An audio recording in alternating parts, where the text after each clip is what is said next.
en 5 grandes parties. Première partie, les symboles du Saint-Esprit. Deuxième partie, les noms du Saint-Esprit. Troisième partie, les dimensions du Saint-Esprit. Quatrième partie, les rôles du Saint-Esprit. Et la cinquième partie, la communion avec le Saint-Esprit. Aujourd'hui, je veux parler de qui est le Saint-Esprit et quel est son rôle dans notre vie. Pour la première fois, Dieu va montrer pourquoi il envoie le Saint-Esprit. Vous savez, beaucoup d'entre nous, on appelle aujourd'hui le Saint-Esprit, le Saint-Esprit, le Saint-Esprit, le Saint-Esprit, sans pour autant connaître l'implication profonde du Saint-Esprit. Et dans le monde spirituel, lorsque tu parles de certaines choses, tu fais certaines choses sans comprendre la profondeur ou l'implication de ces choses, ça n'a pas souvent d'effet. Amen. C'est pourquoi la Bible nous dit de connaître. La Bible dit, Jésus dit dans Jean 8, vous connaîtrez la vérité et la vérité vous affranchira. La vérité vous rendra libre. Amen. Amen. Alors nous allons aller dans Ézéchiel 36, verset 27, pour voir ce que Dieu nous apprend sur son esprit. Quelle est la tâche principale? Quel est le rôle principal du Saint-Esprit dans nos vies? Et qui est le Saint-Esprit? Je crois que dans l'Ancien Testament, c'est pour la première fois que Dieu va révéler ça réellement. Il appelle l'Esprit et il dit qu'est-ce qu'il va faire dans la vie des chrétiens. On y va. Ézéchiel 36, verset 27.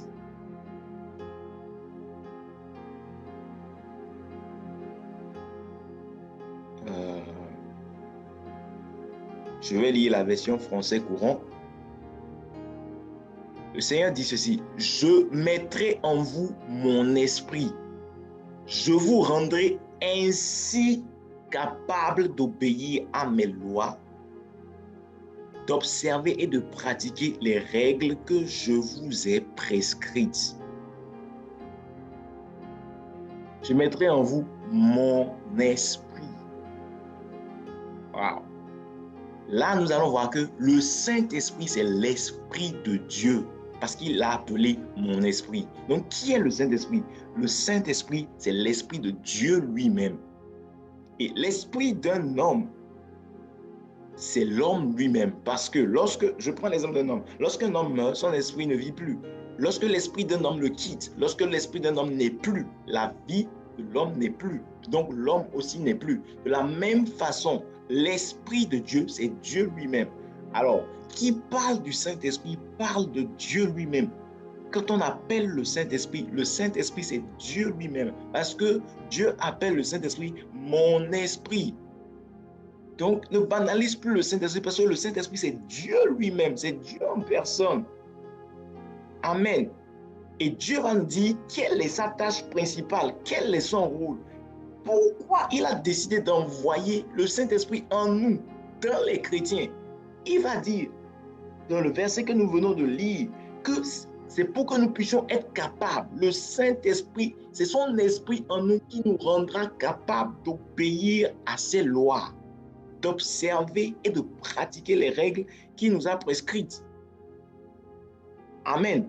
Et c'est Dieu qui est en train de dire ça. Si Dieu nous dit que le Saint-Esprit nous rendra capables, ça veut dire que sans le Saint-Esprit, nous serons incapables d'obéir à ces règles, de pratiquer ces prescriptions. Sans le Saint-Esprit, nous serons incapables. Amen.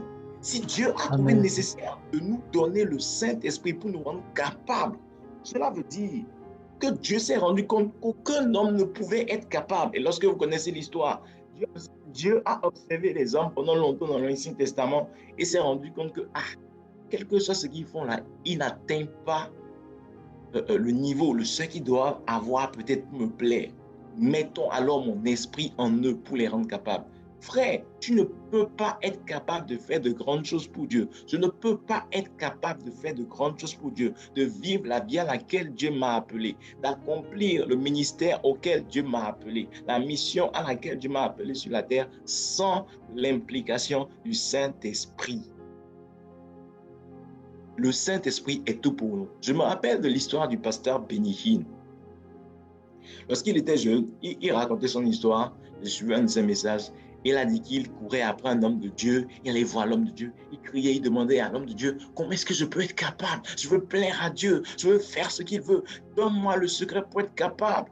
Il a dit que lorsqu'il est allé tout jeune vers cet homme de Dieu l'a poussé vers le mur. Il lui a dit, hey you, it is not of your capacity. C'est-à-dire, ce n'est pas de ta capacité. Ce n'est pas de ta propre force, mais de sa capacité en toi. Notre capacité à obéir à Dieu et à lui plaire ne dépend pas de nos efforts, mais de l'œuvre du Saint-Esprit en nous. Mais est-ce que cela veut dire qu'il ne faut pas faire d'efforts? Non, parce qu'on a dit travailler avec crainte et tremblement à votre salut. Nous avons une part à jouer, mais nous devons nous associer au Saint-Esprit parce que c'est lui qui rend parfait et performant nos efforts. Donc, en tant que chrétien, je le redis, nous devons associer le Saint-Esprit à nos efforts pour plaire à Dieu, car c'est lui qui rend nos efforts performants. Amen. Amen. Amen. J'espère que vous me comprenez ce soir. Je ne dis pas encore des choses compliquées. Moi, j'aime dire les choses de façon basique. Amen. Donc, nous continuons. On est toujours dans Ézéchiel 36, verset 27. Nous voyons la volonté de Dieu de mettre son esprit en nous pour nous rendre capables. Donc, la tâche principale du Saint-Esprit en nous, là, c'est nous rendre capables d'obéir à Dieu et de faire comme Dieu veut.